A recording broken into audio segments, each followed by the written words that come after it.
Hello students, मैं doctor Meenakshi Meena. आज की हमारी क्लास बीए पार्ट फर्स्ट की क्लास है, जिसमें आपके सेक्शन है एच एंड जे। आज का हमारा टॉपिक है नातेदारी, किनशिप। नातेदारी क्या होती है? संगोत्रता नातेदारी में हम उन व्यक्तियों को सम्मिलित करते हैं जिनसे हमारा संबंध वंशावली के आधार पर होता है। वंशावली संबंध परिवार से पैदा होते हैं। इन संबंधों को समाज की स्वीकृति भी आवश्यक है। कभी कभी प्राणी शास्त्रीय रूप से संबंध न होने पर भी यदि उन संबंधों को समाज ने स्वीकार कर लिया है तो वे नातेदार माने जाएंगे। उदाहरण के लिए गोद लिया हुआ बच्चा।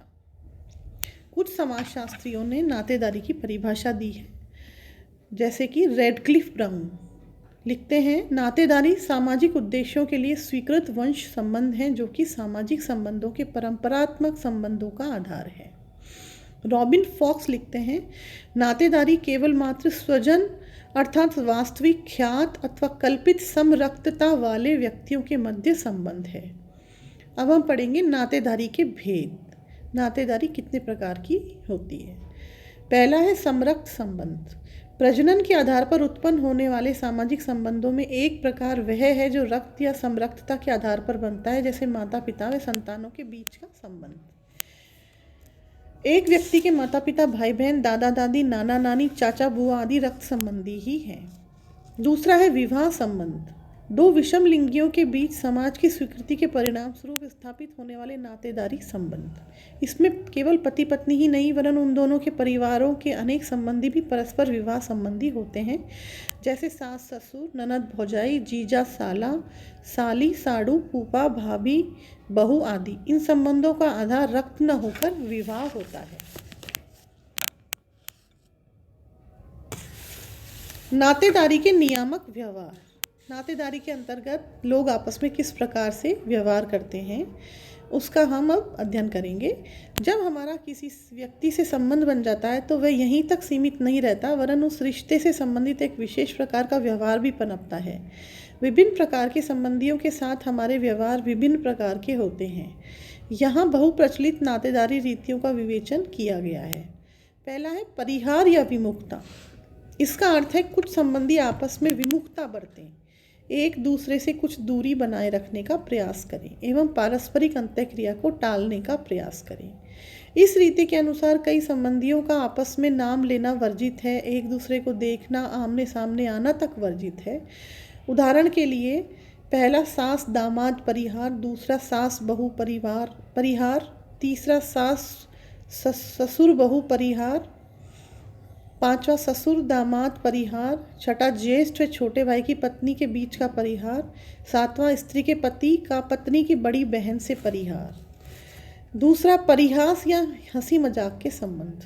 कुछ संबंध ऐसे होते हैं जिसमें कि आपस में हंसी मजाक किया जाता है। परिहास संबंध परिहार से ठीक विपरीत हैं, जिसमें संबंधों की घनिष्ठता पाई जाती है। परिहास के अंतर्गत दो रिश्तेदारों की परस्पर हंसी मजाक, गाली गलौज, यौन संबंधी अश्लील भद्दे कथन, एक दूसरे की संपत्ति को नुकसान पहुंचाना आदि का समावेश होता है। इस प्रकार का व्यवहार मुख्यतः विवाह संबंधियों के बीच पाया जाता है।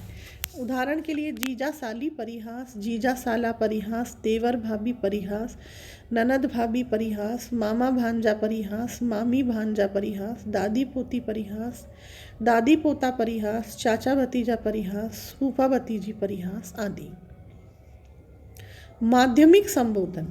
कई समाजों में ऐसे नियम हैं जहाँ संबंधी को उसके नाम से पुकारना मना है। उसे पुकारने के लिए किसी अन्य व्यक्ति को माध्यम बनाया जाता है, इसलिए इसे माध्यमिक संबोधन कहते हैं। उदाहरण के लिए, भारतीय स्त्रियां अपने पति को पुकारने के लिए पुत्र या पुत्री का नाम लेकर पुकारती हैं, जैसे कि अमुक के पिताजी, अमुक की माँ आदि। दूसरा है मातुलेय। यह प्रथा मातृ सत्तात्मक परिवार में पाई जाती है। यहाँ मामा अपने भांजे भांजियों के जीवन में प्रमुख स्थान रखता है। पिता से अधिक मामा का दायित्व होता है। संपत्ति मामा से भांजे को हस्तांतरित की जाती है। भांजे पिता की बजाय मामा के लिए कार्य करते हैं। इस प्रथा को मातुलेय प्रथा कहा जाता है। पितृश्रेय। पितृसत्तात्मक परिवार में पिता की बड़ी बहन बुआ, जिसे पितृश्वसा कहते हैं, का विशेष महत्व पाया जाता है। डॉक्टर रिवर्स ने बैक्स द्वीप में इस प्रथा का प्रचलन पाया है, जैसे वहाँ बुआ ही भतीजे के लिए वधू ढूंढती है, भतीजा माँ से अधिक बुआ का सम्मान करता है, वही बुआ की संपत्ति का उत्तराधिकारी होता है। नेक्स्ट है सहप्रसविता या सहकष्टी। इस प्रथा का संबंध प्रसव काल से है। कुछ जनजातियों में ऐसी प्रथा है कि जब पत्नी के संतान होने वाली हो तो पुरुष को उन सारे निषेधों का पालन करना पड़ता है जिनका पालन उसकी पत्नी करती है। वह सारे कष्टों को झेलता है जो पत्नी झेलती है। पत्नी जो खाना खाती है वही वह खाता है। उसे प्रसवा पत्नी के कमरे में ही रखा जाता है। तो ये हमारे नातेदारी के नियामक व्यवहार हो गए जो कि आज आपने अध्ययन किया। आज की क्लास में इतना ही। नमस्कार।